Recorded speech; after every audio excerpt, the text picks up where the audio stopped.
जैसे कि आप सब जानते हैं कि मैं एक कन्वर्ट मुस्लिम हूँ। मेरा नाम जो पहले का था वो माधुरी था। इस्लाम कबूल करने के बाद मेरा नाम तबस्सुम हो गया। तो अस्सलामु अलैकुम वरहमतुल्लाहि वबरकातुहू। कैसे हो आप सब? उम्मीद है आप सब खैरियत से होंगे। अल्लाह का शुक्र है मैं भी ठीक हूँ आप सबकी दुआओं से। तो वेलकम करती हूँ आप सबको मधु आती ब्लॉग में। इस ब्लॉग को आप लोग फुल वॉच करना क्योंकि ये ब्लॉग इम्पोर्टेंट होने वाली है आप सबके लिए। कि मैंने कन्वर्ट होने के बाद अल्लाह की रहमत को और अल्लाह के ऊपर किए गए भरोसे को कैसे कैसे मैंने एहसास किया है, इस बात को मैं आज इस वीडियो में शेयर करूँगी, ठीक है? देखो, भरोसे की बात तो कुरान से भी साबित है कि जो भी बंदा अल्लाह पर सच्चा, पक्का तवक्कुल करता है, भरोसा रखता है, तो अल्लाह उसे वहाँ से रिज़्क अता करता है, जहाँ से उसने गुमान भी ना की होगी, है ना? तो मेरे साथ ऐसी कुछ वाक़या हुई है इस्लाम एक्सेप्ट करने के बाद, जिसको मैं बताऊँगी और सुनकर आप लोगों की ईमान इंशाअल्लाह ताज़ा हो जाएगी। तो आप सब इस वीडियो को रिक्वेस्ट है कि फुल वॉच करना, नए होंगे तो चैनल को सब्सक्राइब कर लेना और अच्छी लगे तो कमेंट में ज़रूर बताना, वीडियो को शेयर ज़रूर से करना। ठीक है, तो चलिए वीडियो स्टार्ट करते हैं। बिस्मिल्लाहिर्रहमानिर्रहीम। तो फ्रेंड्स, ऐसे तो मेरी स्टोरी जो है ना बहुत ही लाजवाब है। ठीक है, मेरी स्टोरी जो कन्वर्ट मुस्लिम हैं बहुत सारी जो सोशल मीडिया में काम करती हैं, उन लोगों से मेरी जो स्टोरी है ना कुछ हटकर है, कुछ अलग है। ठीक है? तो मैं इस वीडियो में यही बताने वाली हूँ कि अल्लाह पर जब मैंने भरोसा किया, तो अल्लाह ने मेरे भरोसे को कैसे अपनी रहमत से कैसे एहसास दिलाया मुझे कि अल्लाह पर भरोसा करने का, सच्चा और पक्का भरोसा करने करता है जो बंदा, उससे कैसे अल्लाह पाक रहम रहम करते हैं, कैसे अपनी रहमत से उसे नवाज़ते हैं। तो चलिए इस वीडियो को स्टार्ट करते हैं वहाँ से। जैसे कि मैं आप लोगों को बता दूँ कि मैं जब कन्वर्ट हुई थी तो मुझे नमाज़ नहीं आती थी। नमाज़ सीखने के लिए मैंने मदरसा को जॉइन किया था कुछ दिनों के लिए। तो ये वाक़या मदरसे से जुड़ी हुई है। तो मदरसे में एक दिन मैं पढ़ने गई थी। वहाँ पे ज़ोहर की नमाज़ पढ़ी, ज़ोहर की नमाज़ पढ़ने के बाद मैं घर आई। और ये बात है, यह वाक़या है लॉकडाउन की, ठीक है? तो लॉकडाउन में उस टाइम की बात है जहाँ पे छोटी-मोटी गाड़ियाँ चलती थी। उस टाइम ट्रेन वग़ैरह दूर-दूर की सफ़रें बंद थी। तो उस टाइम ना छोटी-मोटी गाड़ियाँ चलती थी जहाँ से आप इस गाँव से उस गाँव जा सकते हो। तो मैं जब मदरसे से घर आई तो मुझे जाना था कहाँ?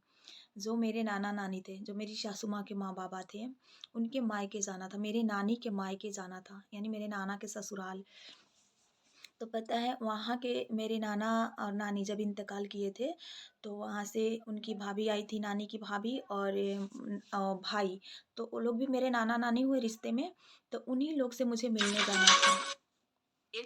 और जो है ना फ्रेंड्स, मुझे बहुत ही ज़रूरी था वहाँ पे जाना, ठीक है? मिलना उन लोगों से और मुझे जाना ही जाना था उस दिन।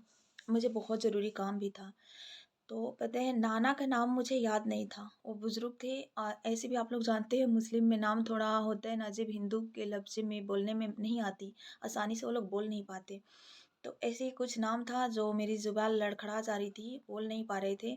मेरी सासू माँ बताई तो ज़रूर थी कि ये नाम है, लेकिन मैं रास्ते में भूल गई।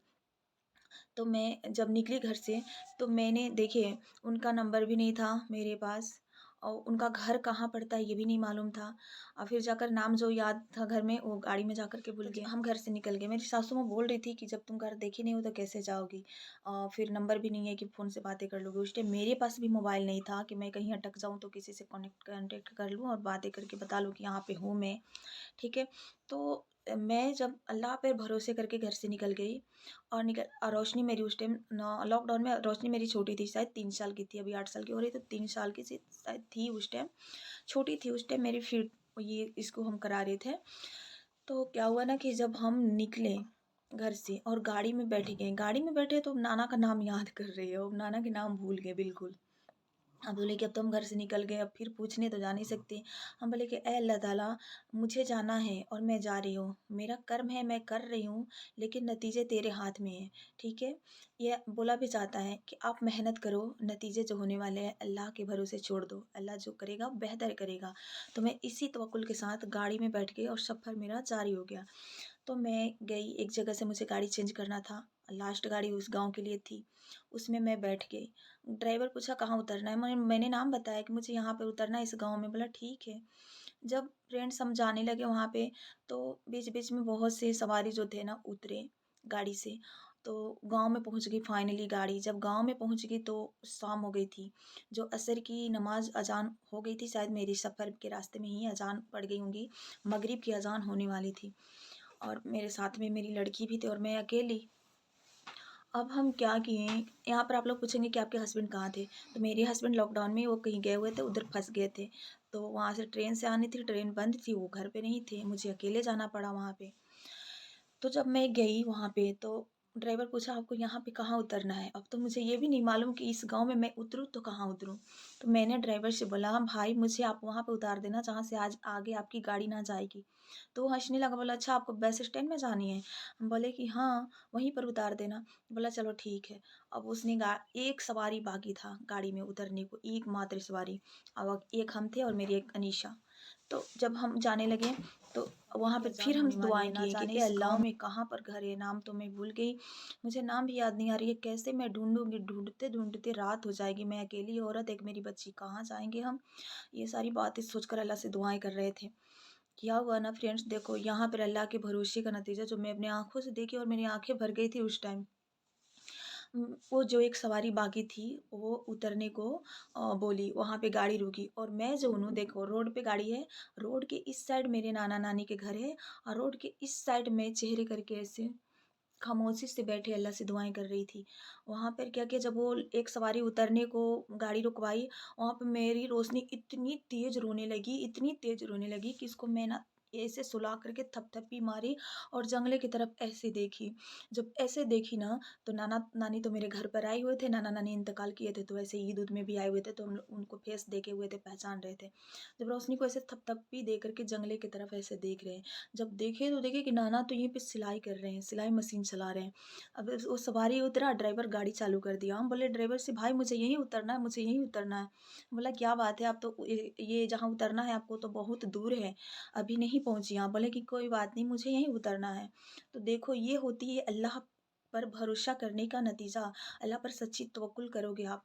तो ये वाक़या है ना ज़बरदस्त, मेरी आँखें वहीं उधर साइड में देख रही थी और मेरी रोशनी जो है इतनी तेज़ रोने लगी कि मजबूरन मुझे उसको यहाँ पे लिटा करके ऐसे देखना पड़ा। और जब मैं देखी तो वो नाना दिखाई दिए। तो क्या हुआ, अल्लाह पर भरोसा करने का नतीजा आप देख लिए ना। मेरे साथ जो हुआ ये नहीं है, अल्लाह की रहमत ही हुई मेरे साथ। और रोशनी को रोना, मुझे उस तरफ देखना, उस सवारी को वहीं पर उतरना, क्या है? ये रहमत ही है ना। तो मैं वहाँ पर उतरी और गई, मैं अपने नाना जब घर गई तो नाना से मिली, नाना को सलाम किया, नाना देखकर मुझे दंग रह गए कि तुम और यहाँ वो भी अकेले अपनी बच्ची के साथ। तो हम बोले हाँ, वो इतने खुश हुए, पहली दफ़ा उन लोगों के घर गए हुए थे हम। मतलब हमें घर में ले गए और ज़ोर-ज़ोर से चिल्लाए-बुलाए सबको कि देखो सोनू की वाइफ़ आई है, मतलब मेरे हस्बैंड का इमरान नाम है लेकिन पुकार का नाम सोनू है इनका। तो सब लोग बोले सोनू की वाइफ़ आई है, सब लोग दौड़े-दौड़े, माशाल्लाह मेरी स्वागत वहाँ पे बहुत अच्छे से हुई, मेरी इस्तकबाल बहुत अच्छे से हुई। और वहाँ पर जाकर ना मैं क्या की, मैं नानी से बोली नानी मुझे अब भी और इसी वक़्त नमाज़ पढ़नी है, कज़ा नमाज़ जो मेरी गाड़ी में हो गई थी, कज़ा असर की नमाज़ और मगरिब की नमाज़, दोनों मैं वहाँ पर वज़ू बना कर के अदा की नमाज़ और अल्लाह ताला का शुक्र अदा की। और वहाँ के बाद की वाक़या जो कुछ भी है, मतलब बहुत अच्छा, वहाँ पर 2-4 दिन रहे भी, हम घर वापस आ गए। तो आप लोगों को मैं बस ये स्टोरी बताने वाली थी कि अल्लाह पर भरोसा करके मैं गई, तो कैसे अल्लाह ताला ने मेरी आँखें जो उस तरफ मोड़ी और वहीं पर गाड़ी भी रुकवाई, रोशनी को वहीं पर रुलाया गया। मैं सही समय, सही टाइम पे वहाँ पे पहुँच गई। अब बताओ ड्राइवर ने जो बोला कि अभी बहुत दूर है, अगर मैं वहाँ पर जाकर उतर गई होती, अब मगरिब की अज़ान होने वाली थी, तो फिर मैं कहाँ-कहाँ भटकती। उधर से तो मतलब उतना दूर था ना बस स्टैंड के, वहाँ पे जाकर हम नाम भी अगर मुझे याद आती नाना के और वहाँ पे नाम भी बोलते ना, तो कोई मुझे नहीं पहुँचाने वाला था। भटकते रह जाते हम रात भर, ना हाथ में मोबाइल था, ना कोई गाड़ी थी वापस आने-जाने का। तो बताइए अल्लाह के ऊपर भरोसा किए तो कितनी मतलब आसानी कर दी अल्लाह ने, कैसे आसानी तरीके से मुझे वहाँ पे पहुँचा दिया। तो बस यही कुछ शेयर करना था, और भी कुछ स्टोरी है जो जानना है तो कमेंट में ज़रूर से बताना। आज के लिए वीडियो में इतना ही, तब तक के लिए दीजिए इजाज़त। अस्सलाम वालेकुम, अल्लाह हाफ़िज़।